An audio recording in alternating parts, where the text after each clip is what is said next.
Good morning, everyone. This is Tim and Julie Harris. This is the Harris Real Estate University Superstar Interview. Now, some of you are listening to the Superstar Interview for the first time. Here at Harris Real Estate University, we provide these every single Friday. These are our free real estate training events. Now, as a lot of you know, on Fridays, sometimes we will present information. Julie and I will just focus in, drill down on a particular topic that we know a lot of you need help with. Time management is a favorite one, lead generation, things of that nature. Other Fridays, what we'll do is we'll interview an author. You guys have heard from a lot of great authors this year, a lot of great economists. And other Fridays, and frankly, my favorite Fridays, are where we interview top producers.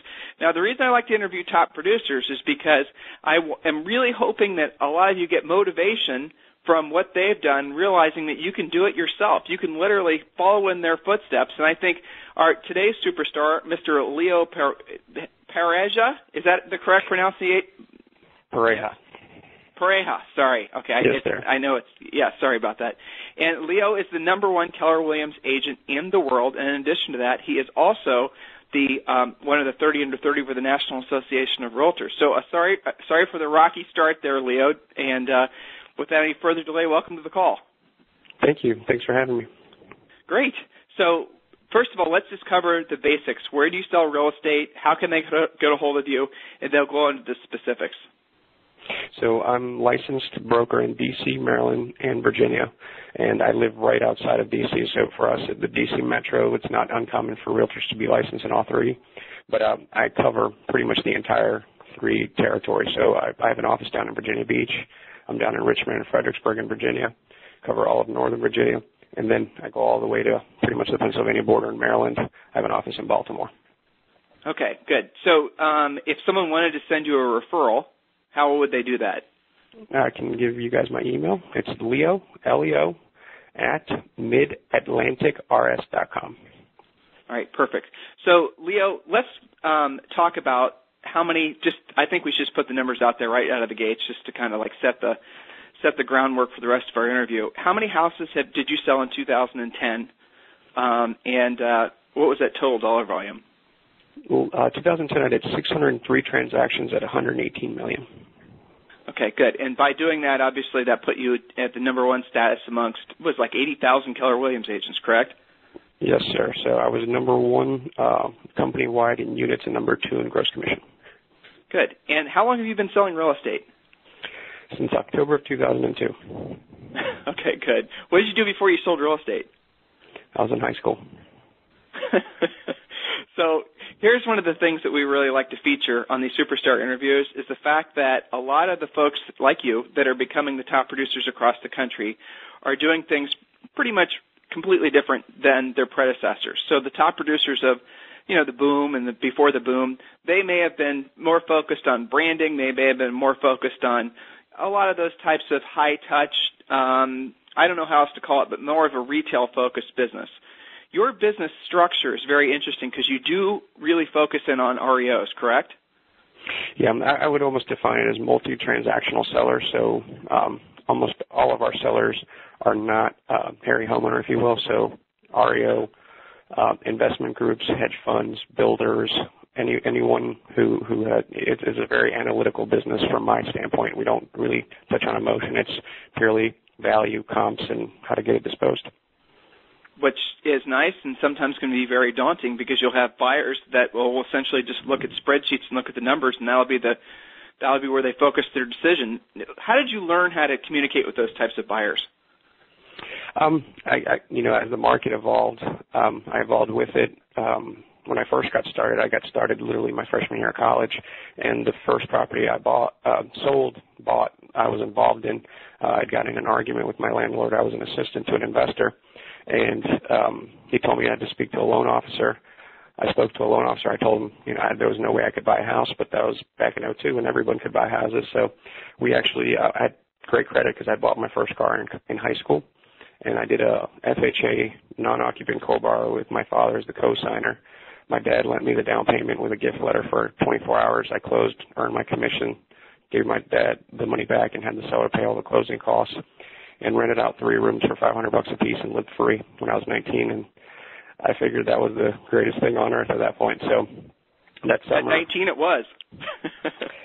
that summer, I called all my fraternity brothers and asked them to let me speak to their parents. And my pitch was, let me show you how to pay for your kids' college. And my first summer out of school, I sold like 11 houses and made $40,000. And that I thought was the greatest thing on earth at that point. And that's kind of where it went from there. So let's talk about your team, and then we'll go full circle in talking about some of maybe the secrets or tips you have in building a business. I won't say you built it fast because you've been in the industry at least through the bubble and the bust, so you've experienced that, especially in your market. We have a lot of coaching clients in your market, and I know you guys didn't have an enormous run up, but you certainly had a strong market, and there's certainly been some depreciation. So first of all, let's share with the listeners everything about your team. So including me, there's about 17 people, and we're pretty much broken out like an asset management company. Because if you were not speaking real estate terms, that's probably the best way to describe my company. Because for investors, we really do behave like an asset management company. We can help them acquire it, value it, preserve it, repair it, everything else from. So we have pre-marketing, valuation, and repair. Contract specialists. I have 2 closers, one for REO, one for non-REO. Utility and HOA specialists, staff accounting reimbursements, 2 runners, 3 field agents, 4 buyer's agents, and myself. So that's kind of interesting. You literally have their positions labeled as if you were an asset management company. Am I hearing you correctly? Correct. You're right. So all of you listening, I think that in itself is a great idea because obviously you're trying to attract those of you who are going after REOs, which should be all of you. Those of you who are going after REOs can copy his idea, very basic idea, copy the labels and the types of roles as you build out your REO staff to emulate the asset management companies. Obviously, it'll make them feel more comfortable with you. So, Leo, let's go back. When did you take your first REO? I won't ask for specific asset manager names because I know you have contracts with them and you're not supposed to talk about stuff like that. No, so not to worry. My first one was end of 2007. And, give you the quick history of my career. I went, started very early on, went from 11 transactions to 15 transactions to 40 transactions. So because I got in pre-bubble in my market where we were still doing FHA, seller concessions, below list, through the boom where, 100% financing, above list, the whole 9 yards. I became a broker. I ran a Keller Williams office. I went to an independent because I got offered to come grow a division of a large holding company. And in 6 months, I opened 4 offices and recruited 100 agents. And part of the catch was that I was a partner, so I had quite a bit of my own capital invested. And then I learned my first very strong lesson in contracts and non-competes that my previous mentor had me sign that I was not aware of. So I had violated an agreement when I had left. So right at the economic bubble blowing up, jumbo financing disappeared in my market, and I had 100 agents selling 500,000 plus homes. I invested almost all my cash into the business, and then I got served with a cease and desist. So, yeah, I mean, literally it was weeks of, crying in the fetal position, deciding whether I was going to leave the country, go move to my parents' house, and decide what to do. But I sat down, I literally maxed out my credit cards and put what was left in the piggy bank and realized I had 90 days before I hit bankruptcy. And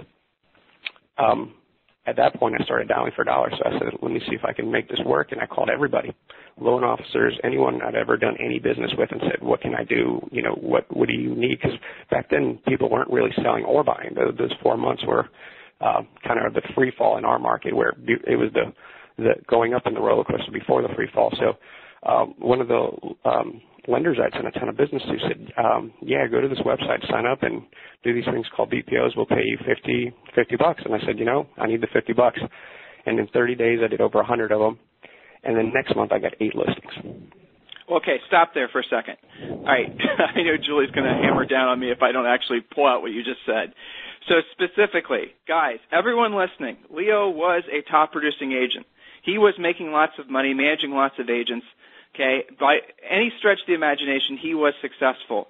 Opposed to falling down on his knees and staying down there and making a list of the things that he won't do to get back to where he was, as many of you psychologically do. Leo said, okay, how do I do it? What do I got to do? BPO's fine. Boom. 30 days, he busts out 100. Now, this is a special message for all of you. Sorry about this, Leo. For all of you who insist that, well, this is obviously a soapbox issue, but I'll be quick. For all of you who insist that it takes you 15 days to do a single BPO. Actually, Leo, why don't you help me out with that? Because I'm sure you hear about that from some of your agents. How did you go from essentially less than zero, because that's where you were, to building yourself back up? It was closer to less than $1 million, but... Okay, well, yeah. But seriously, Leo, where does that spark come from? Help me speak to the hundreds right now and the thousands eventually that will listen to this that are telling themselves that, they're too busy to do BPOs even though they're broke. I mean, it's all what drives you. I mean, I have very big plans, and I've had them since I was very young, and nothing will stop me. That is the bottom line, isn't it? Well, I don't have much else to say.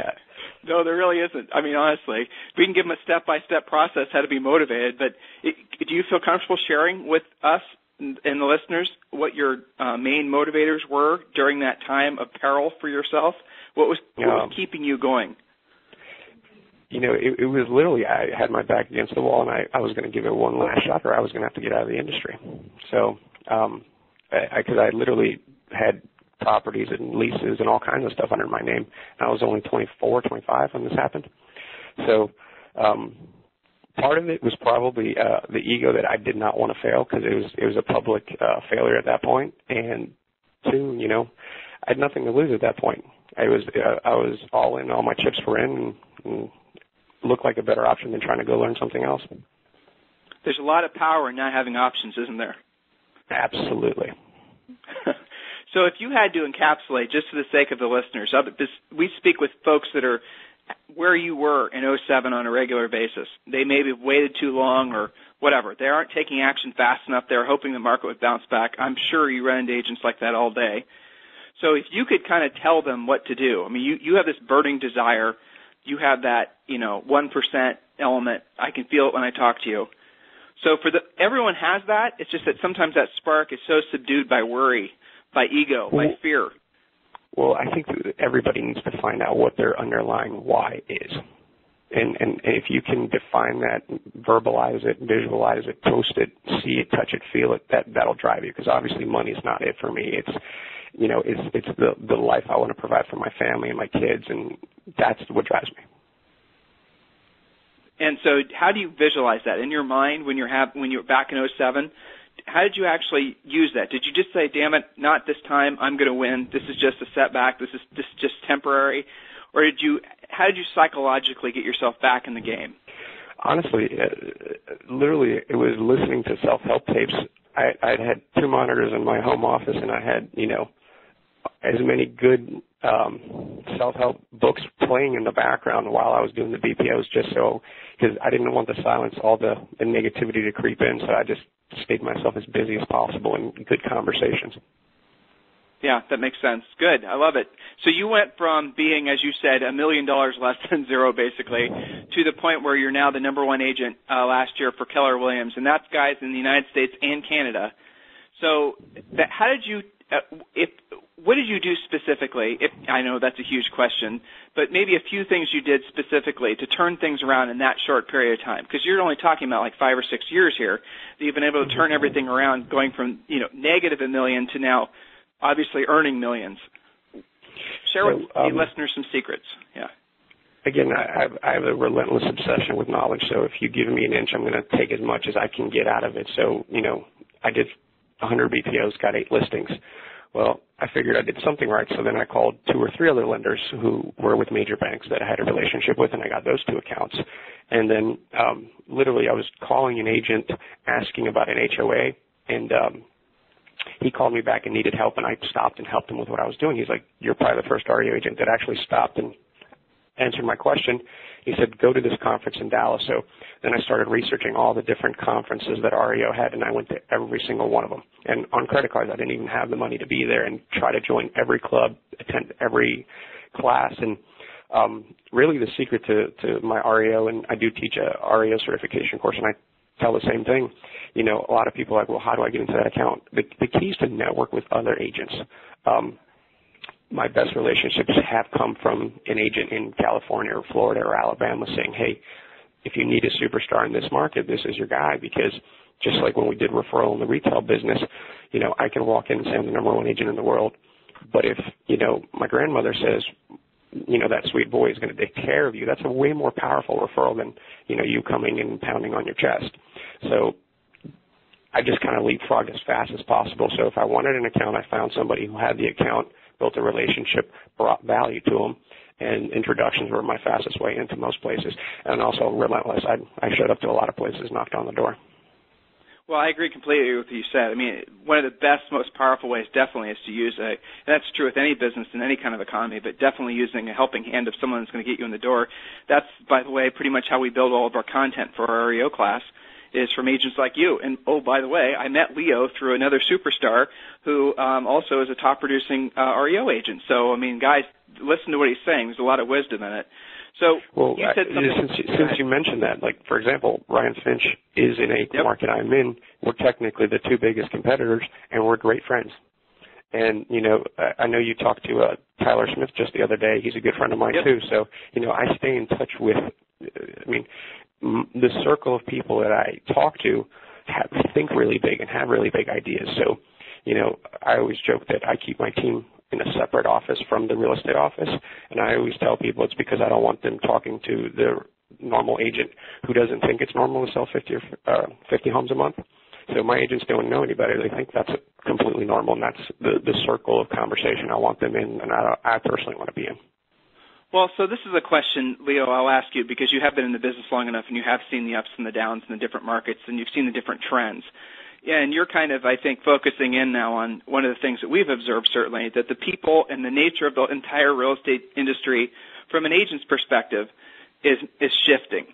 There's a huge change happening in the agents that are running the markets, like you, like Ryan, like Tyler, to this new business model that's not necessarily focused in on the same things it was before. It's not a big ego business. It's all about me, personal branding type stuff.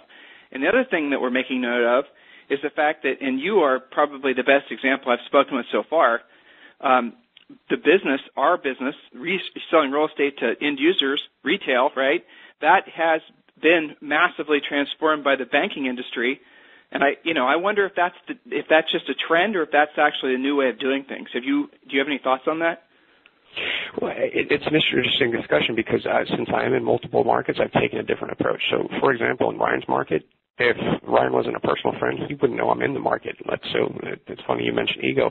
Half the markets I'm in, you don't know I'm in that market because my agents' names are on the listings, and we use generic Keller Williams signs because I'm not building a long-term business there, so I'm not concerned with brand recognition. I'm servicing my client to the best of my ability and kind of following my client around where the need is at the current moment. So because everything needs to be measured in ROI of time, money, and energy. And I'm going for the biggest return on my dollar, and the only markets that I'm still branded and you see my name even in the MLS are in the ones that, where I live. And again, there I'm still not even going after retail clients. So the only non-REO I'm doing in my home market are investors and developers, where again I have a very close, direct connection with a multi-transactional seller, and I'm delivering high-level service that can't be replaced by a lower commission. So this recognition that you've gotten from your success, it doesn't seem to really fit into your philosophy or your business model, all the oohing and awing you've been getting. Is that somewhat in conflict with your keeping your head down, focusing on the bottom line mindset? No, not at all, because, and I think if I had gotten this kind of recognition almost going bankrupt, it would have been a different me. That's a good point. but believe it or not, I drive a Honda Accord. I wear jeans and a T-shirt most days. I don't spend money. I can live on $5,000 a month, and I design my life like that when I hit rock bottom. And I'm never going to change that in the sense where if I want to expand my lifestyle, I'll do it in a way where, it's not burdening me. So if I want something, I'll buy it outright or buy an investment that funds what I want. Does that make sense? Yeah, oh, absolutely. But I remember talking to Julie's, almost, I think she is 100 now, grandmother, about this very topic, and she was obviously post-depression. They saved everything. I'm sure you've run into folks like that too. They save rubber bands, they save jars, still to this day when you run into anyone that's lived through that. And that's the same type of effect not necessarily saving consumables, but that's the same type of effect that this recession is having on so many people. Our relationship with money, the nature of what people have become more conscious and more aware of what's important. And I love how you said basically you're keeping your overhead at a very fixed cost, that if you're ever buying anything, I assume you're talking about real estate as well, you're writing a check for it, correct? Mm-hmm. Absolutely. Yeah. I mean, so that in itself, that mindset, that's difficult to reinforce with other people because most other people don't relate to that. They're still thinking in terms of debt.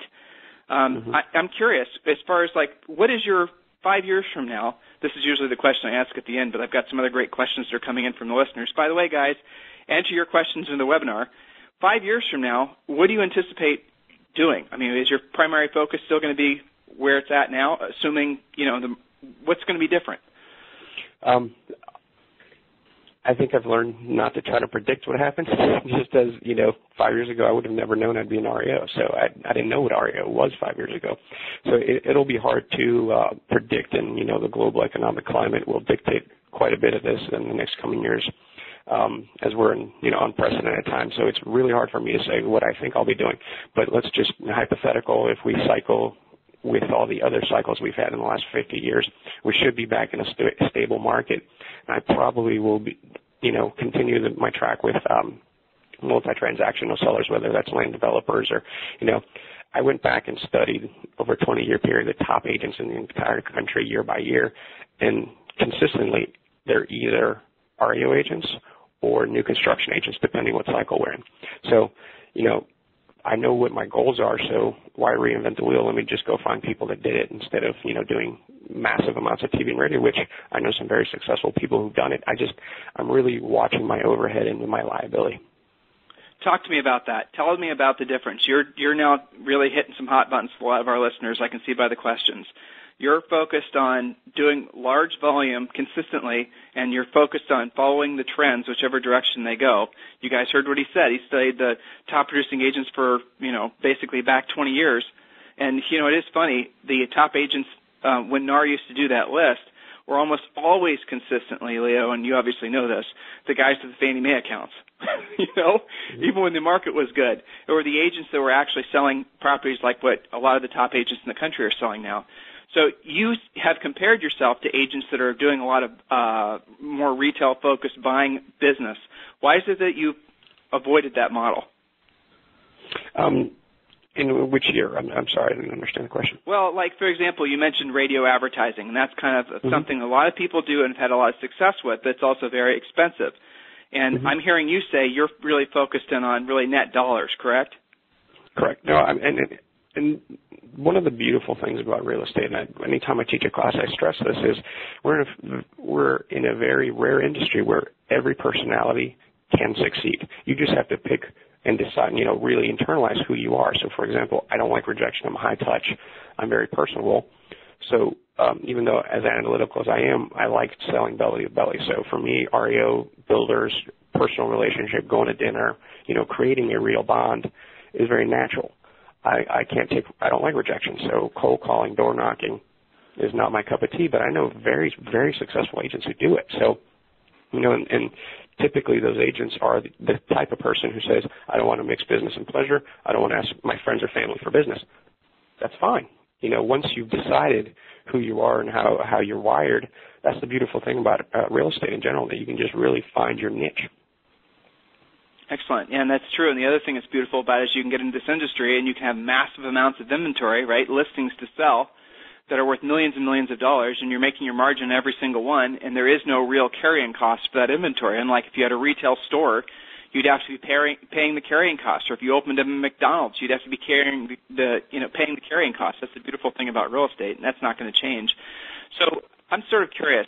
And again, I'm asking these questions mostly on behalf of our listeners because a lot of them are asking questions that lead me to believe they're doubtful about some of the claims you're making. And I want to really drill down and focus in on the fact that a lot of this is what happens between your ears, right? And guys, by the way, he's been fully documented. It's not like, he just wins all these awards and gets all this recognition for no good reason. And it's all about how you think. It's really, you heard him say something earlier, and I absolutely positively adored it.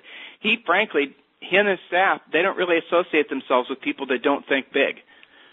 Is that difficult? Do you find yourself being alienated a lot? Honestly, no, because, and I think the reason I'm not is because of the market that we're in. If we were in a traditional market where I think it's very hyper-localized, it would be harder to find more people to relate, but I have many competitors who are in multiple markets, and, we see each other at the conferences a lot more frequently, and the vernacular and the clients are very national-driven, so I'm interacting with the same folks all the time, so no. Excellent. So I'm curious, do you ever have doubts? I mean, do you ever have those moments, even if they're, and I'm sure with you they're very fleeting, but do you ever have doubts? No, absolutely. I mean, that's just how we're wired. I was just having a conversation with a new agent we're bringing on as a buyer's agent. I said, once you're on commission, every month I wonder, can I do it next month? And that's been going on since 2019, so I don't think it's going to go away. And I always say that one day a month I hate what I do. The other 29 I'm pretty happy, but the best way to describe, because I get asked the question, what's a day in your life? And I said, my highs are higher than most people ever dream, and my lows are way worse than you've ever imagined.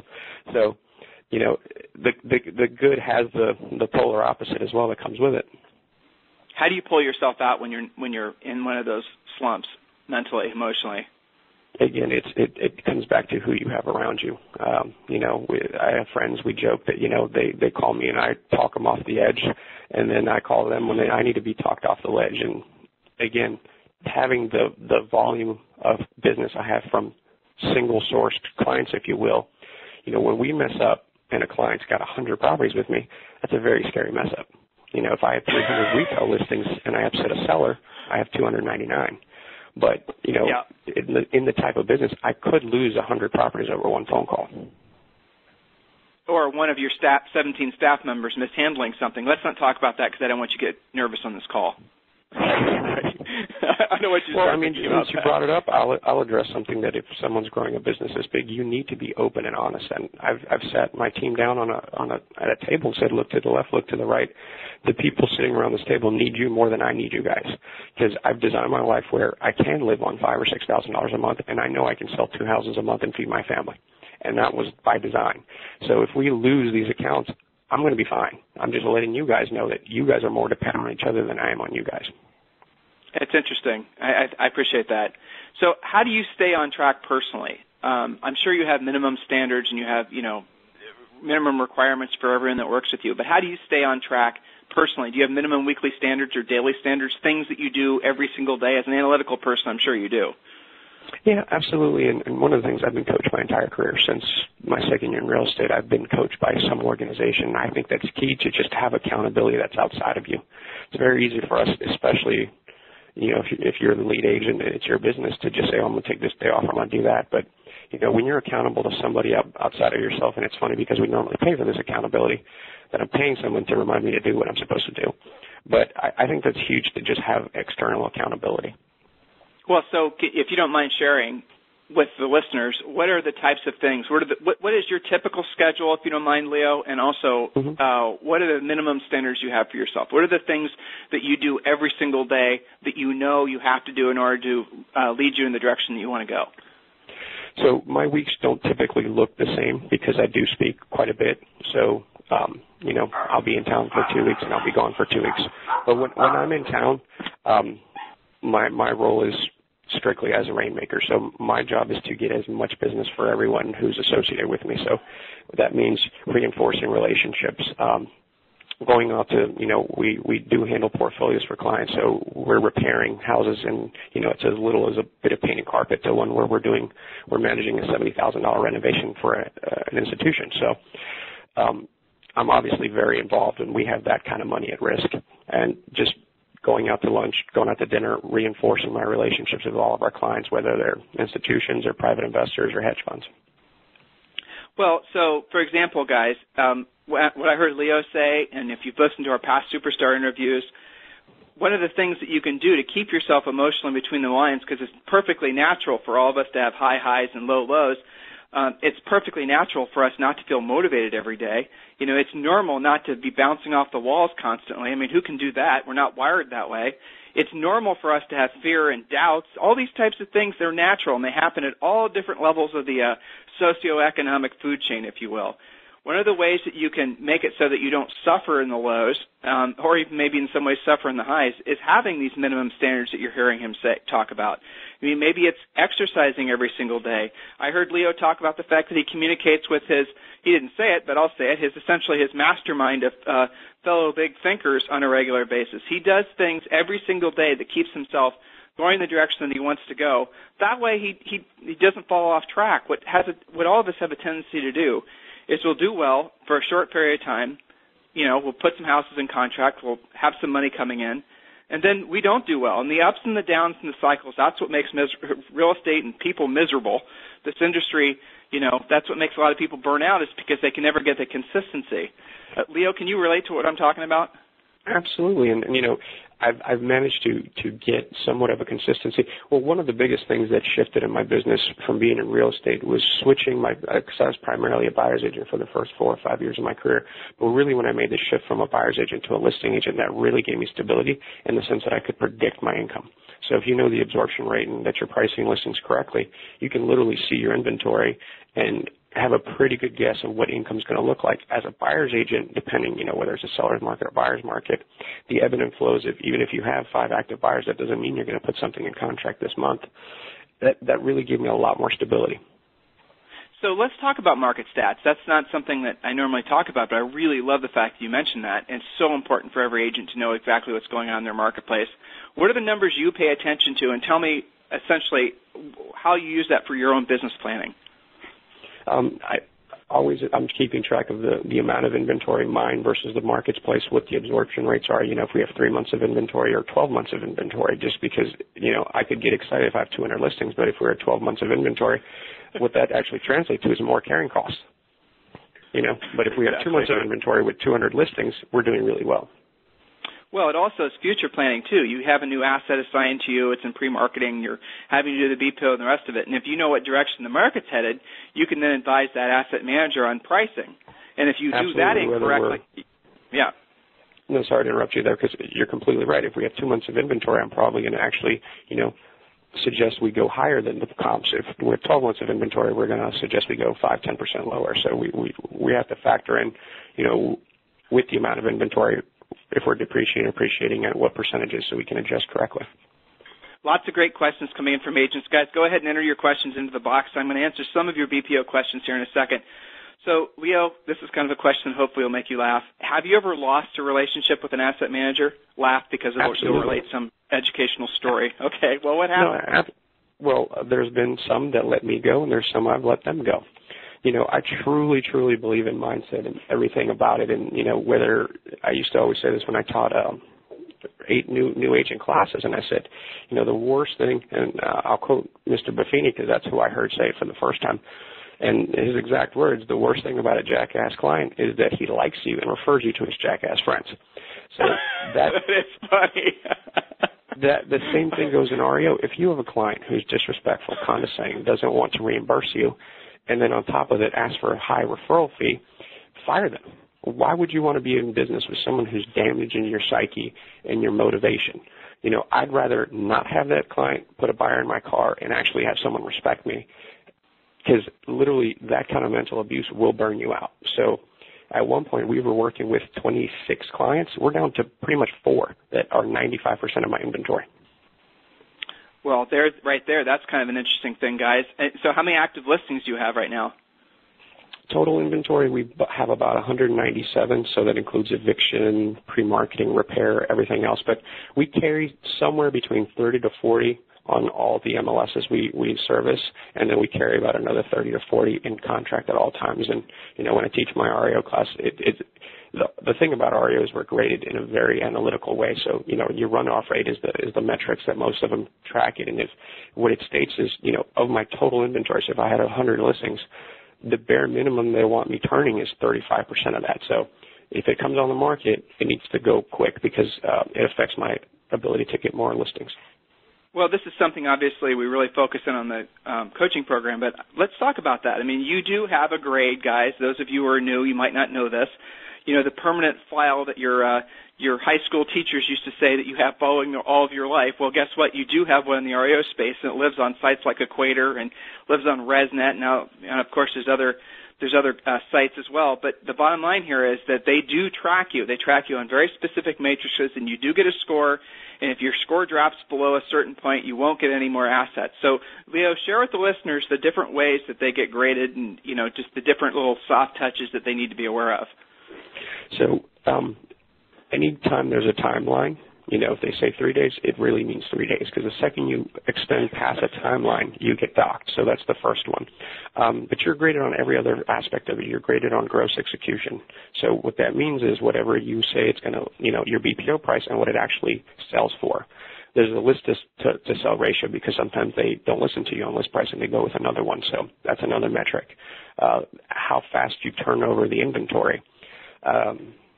What are some other ones? But, they literally, anything that can contracts fail. If you submit too many absolutely. Contracts, and there's lots of ways.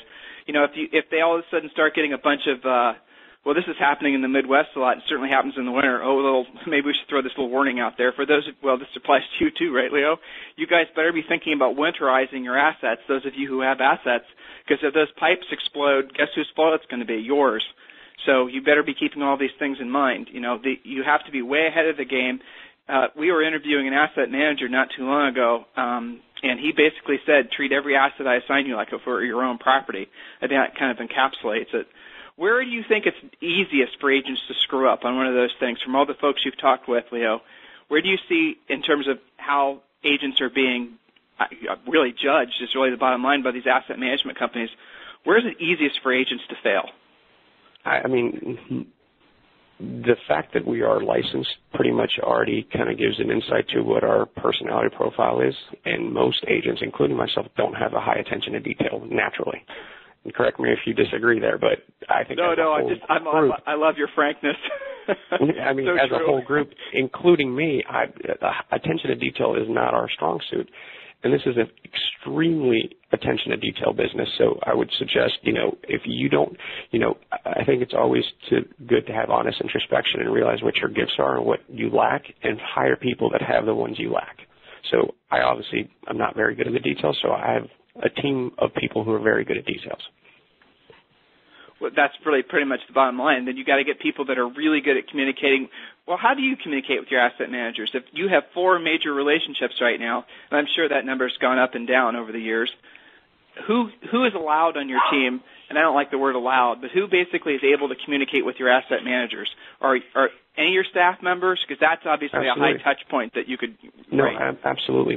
Most of my team's allowed to talk to them because, again, this is years of having the relationship. So, the bigger the client, they audit my office. They come do property inspections on a weekly basis, on a monthly basis. So the folks we deal with have met my whole team. It's full disclosure how we're set up, how we do business. So there's that personal interaction that's taken place. But B, going back to what I said, I love learning and seeing how we're wired. And again, for the DISC profile, it's one of the easier ones to read. I know what my DISC profile is, and I know the profiles I need to succeed at this business. And coincidentally, those profiles that I need to succeed don't like instability, don't like commission, want the support necessary to have comfort in their life. And none of those people want to be me. Down to their DNA, they don't want to be me. So I never had that fear of them wanting to take my business, which is what most people's fear is, of letting your folks talk to your client directly. So what I'm hearing you say basically is you try to avoid salesman types unless they're the buyer agent roles. You're looking for people that are more, since you brought up Dr. Marston's DISC, you're looking for people, I'm assuming, that are probably mostly analytical C and amiable S, correct? Absolutely.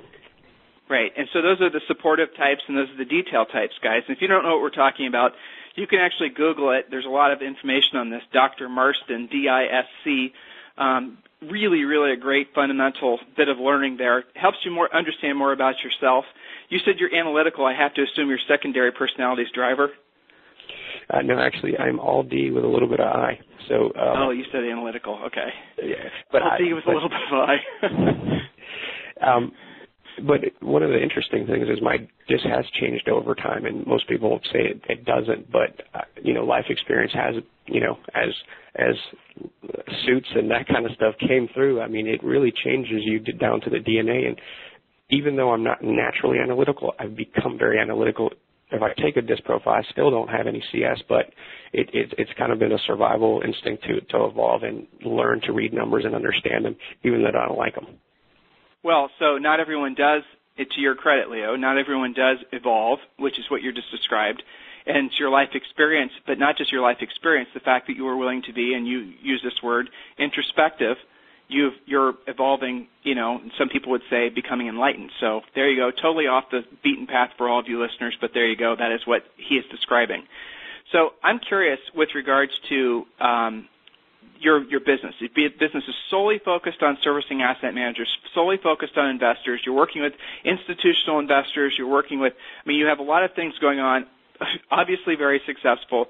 I'm curious, if you wanted to get into a new asset manager and now, okay, at your level, how would you do it? What would you do if you wanted to get a new relationship? How would you go about it? Literally, I would go find someone who has a very good relationship with them and have them introduce me. That's if I wanted any account in the country, that's exactly how I would do it. Realize that introduction doesn't have to come from an agent. One of the things about the reality of REO, why you need to perform at the highest level, and even when you do decide to part ways with a relationship to do it in the most respectful way, is that everybody moves around.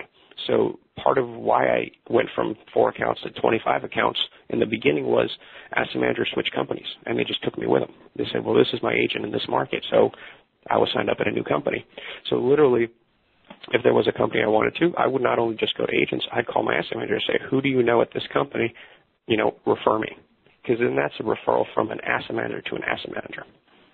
If you were a new agent, this is Leo circa 2007, and you're wanting to get your first, well, you know what, let's make it Leo circa 2011, more relevant, I think. And you're brand new, never listed an REO before. Obviously, you'd try to connect with other agents that have REOs, but let's say because you have no previous experience, you're basically completely green. What would you do? So I think one of the most underrated, the key with REO is the cart and the horse, right? How do you get experience? Because you need experience in order to get an account. So I think people really need to leverage their current Rolodex. And I've had this conversation, and people have called and shared crazy stories with me where it said, literally, do what I did in 07, call everybody you know, and say, but just be very specific with your language. Say, do you know anybody who works in a bank who might be able to get me in touch? And I've had people call and tell me, they said, I called my cousin, and it turned out his father worked at Freddie Mac, and I had no idea. You don't know what you don't know. So literally start there, and also then go to all your local relationships. Some of my first clients were very small thrifts or local banks who only had a couple assets, but there's one bank that I still do business with that I sell 2-3 houses a year for, but I'm their REO department. I literally speak to the mortgage insurance company and help settle their claims. So, just because you don't have the resume to go after a GSC to start with doesn't mean that you can't get your foot in the door and start with an opportunity. And it all goes to what you're offering them. I think most agents have this aggressive mentality, say, give me business. Well, when I called small banks before I had clients, I said, who do I need to talk to? I have some investors who might be willing to take some bad assets off your hands. And that's a very, what's in it for you versus what's in it for me way of approaching it. Well, all of you Harris Real Estate University students, you should be listening and realizing that what Leo is describing is what we try to get all of you guys to do. You have to be focused on how you can be of service to them. Start by asking for reassignments. He also said something, I'm going to repeat this because it is so important. Don't try to, hit a home run the first time you're at the plate. Don't try to get Bank of America. Don't try to get Fannie or Freddie. Don't bother. You won't, chances are. Focus on the little credit unions. We tell this story where, so Julie and I don't list and sell real estate because we don't want to be competition for any of our students. We refer any leads that come to us just by happenstance out to our students. But we tell a story that we walked into a Nevada State Bank or something like that, or a credit union or whatever. We were opening up an account. And Julie was doing all the paperwork, and I just sort of asked, testing, so who in this bank handles the distressed properties? And I don't remember the guy's name, but the gal said, well, it's like Doug or something, and he's over there. You want me to introduce you?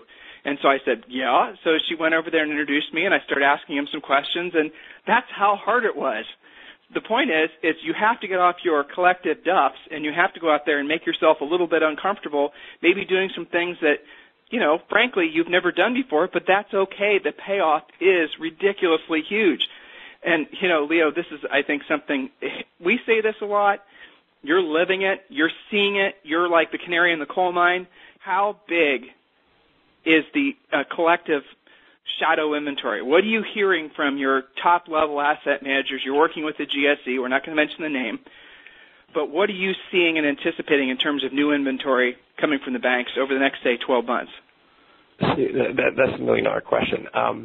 I really think that we're in an unprecedented time with the amount of government involvement, so I don't see them dropping a whole bunch like they did in 07, 08. That's just my humble opinion. But it's here to stay. It's going to be here for a while, whether, the latest announcement, the administration was going to ask them to try to do some rentals.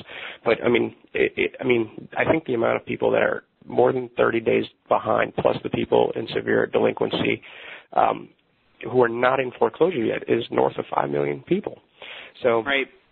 And then you talk about the other 1.5 million that have been identified by the banks. I mean, that's more real estate than the United States sells in a traditional year. So, in a good year, 3, 5, 7 years is not out of the question.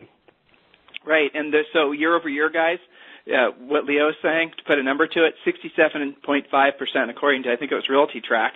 That's the increase in the quote-unquote bank shadow inventory, and those are homes that the banks have already foreclosed on, that they haven't put back on the market. Here's another statistic for all of you number crunchers, 563. That's the number of days the average person in the country is staying in their home without making a payment before they actually get foreclosed upon.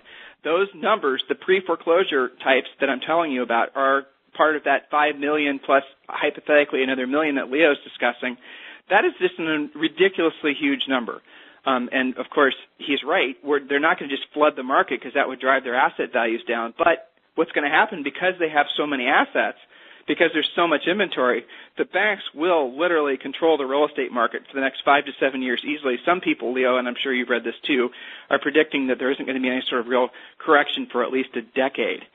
So going I think forward, that's very, go ahead, I'm sorry. Well, I think transparency is what will make you great in this business, and you need to have those conversations with buyers. When we're putting a buyer into a home with the buyers team, I say, if you're planning on moving in less than 5 to 10 years, you should rent.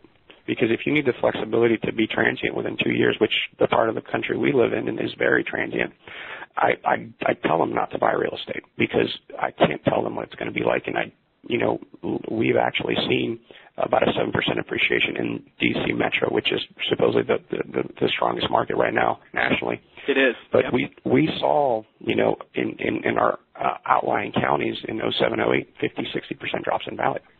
So I want to be as transparent as possible because I don't want to have to dodge a phone call because, I sold somebody a house and I wasn't really transparent as to what I thought was going to happen. Well, okay, so guys, you're hearing what the new breed of top producing agents in the country, how they think, right? So the old mantra is it's a great time to buy a house. I'm going to venture a guess, Leo, those words, at least not in the past 5 or 6 years, haven't even crossed your lips. With a disclaimer, it's a great time to buy due to the fact that interest rates are at the lowest and, you're getting this house for half of what the previous homeowner had it. But if you're planning on selling this next year, you're taking risk. That's right. And, the values of home ownership, the thought of, the conventional wisdom that the American dream is to own your own home. Hate to be the bearer of what some of you will perceive as bad news, but that has changed. Home ownership rates now, if you really cut through the data and drill down, are around 50%. Hasn't been that low since, I believe, the Carter administration. People no longer see, at least people I would say Leo's age, I'm 41, so people I think probably my age and older still see owning a home as being, a rite of passage in our society. The people Leo's age, the Echo generation, if you will, they don't. They're perfectly happy renting a nice place and being able to have the ability to pick up and leave when they want to. The mindset has shifted, but still you're going to have lots of people that want to buy a home, have a place to live for a long period of time. So Leo's questions were great. Are you planning on keeping this house for a while? Does it make sense that if you had to move that you might be able to rent this place? Crunch the numbers with people. That's how you build long-term relationships and trust. Don't just sound like every other agent out there who's grasping to the old ways of doing things.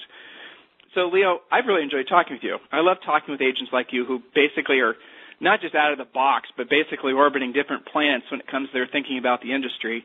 To sort of wrap this call up, is there anything that I sense that there's probably 2 or 3 things that you wish we would have talked about on this call that I didn't bring up. Is there anything like that you'd like to share with our listeners? I think in this industry to succeed at a very high level, you just really need to come to grips with, how you're wired, how you want your life to be, and design it backwards. So, when I was a principal broker and I had an agent who said, I want to make $100,000, we'd sit down and say, okay, what's your average price point? How do you want to do it? Do you want to cold call? Do you want to knock on doors? Do you want to do referrals? And, re-engineer that down to, I need to make 8 contacts, warm or cold, per day. And really decide if that's something you're willing to do. And if you're not, then, maybe this industry is not for you. But, real estate is a high contact sport. And there's no way around it. No matter which line of business you choose, it's still a high contact sport, whether it's cold or warm or whatever.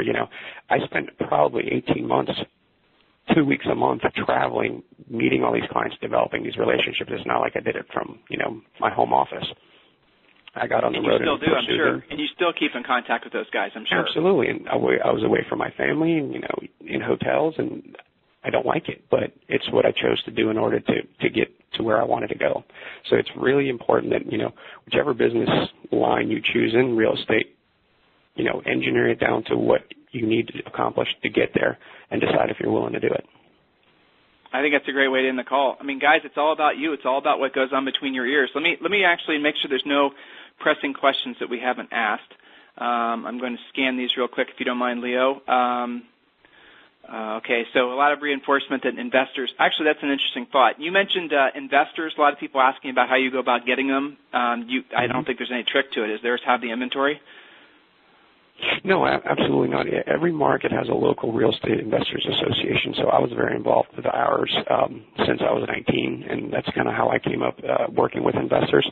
But literally, all you have to do is find the local ones, whether it's Google, see what blog chatter is going on, and be a source of information. I mean, as a realtor, we don't realize how much data we have access to. I mean, if you learn to operate your MLS and extract the data, there's information that's invaluable to investors about absorption rates, conversion rates.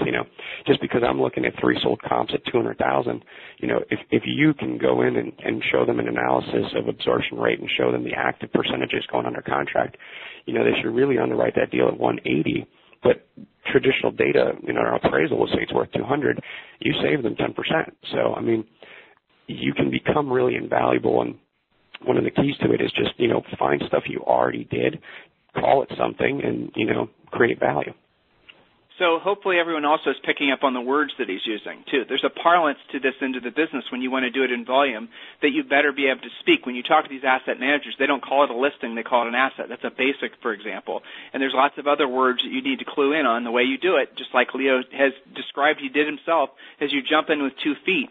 There's a lot of questions in here about BPOs. I don't want to take any more time and talk about them. Here's the bottom line with BPOs, guys. You heard Leo say it. He's the #1 Keller Williams agent in the world. I don't know what other proof you need, but you have to get good at BPOs. And by good at BPOs, where it does not get sent back a million times with corrections, or even once for that matter. You have to get good at BPOs because remember we were talking about how you're scored, your permanent file. Do you want me to speak to him for 2 minutes? Do it, man. So, because I teach a class on this, the biggest problem with realtor BPOs, because we will all agree that our value is better than the appraisers, but the problem is we're being compared to an appraiser, and then it's being reviewed by a senior appraiser at all these banks. So the problem is that most of us don't use the vernacular and language that the appraisers use, and that's why you made me think of that. Literally, learn the language they do. Use the same words, like in your explanation. Say most weight is giving to comp X due to similar size and square footage of my subject. Start using the same words they do, and make sure you adjust correctly. Because the problem is, most of us can walk into a neighborhood and tell you based on feel, market data, and just pulling the comps and knowing your marketplace because you're the expert. But if you didn't adjust, a 3-bedroom versus a 4-bedroom correctly, or were able to explain why you didn't do that, they're going to discount your BPO and go with the appraiser, whether he's high or low. So become really good at explaining, doing the right adjustments. You know, the most underused tool in the BPO is the condition adjustment. You know, most agents will say, you know, as repaired of 120, needs $20,000 in repair, and call as is of 100.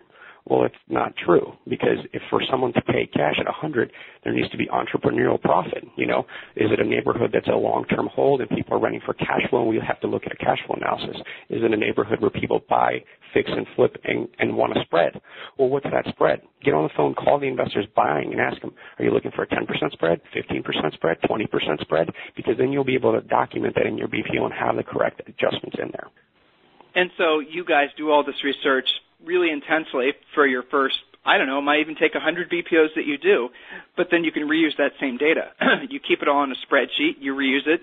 You know, sometimes you will have to do fresh research, but for the most part, once you've gotten good at these, you should be able to do a BPO without pictures using your pre-created data in 20 to 30 minutes. You guys can roll your eyes all you want, but there are plenty of agents out there doing it. Now, that's not including pictures. So, and again, BPOs are they're not even optional. They're a critical part of any successful agent's business. And you know what, guys? Here's the beautiful thing about it. You do CMAs for free. You do BPOs, you get paid. You do enough BPOs every single day, and I think, Leo, you'll appreciate this.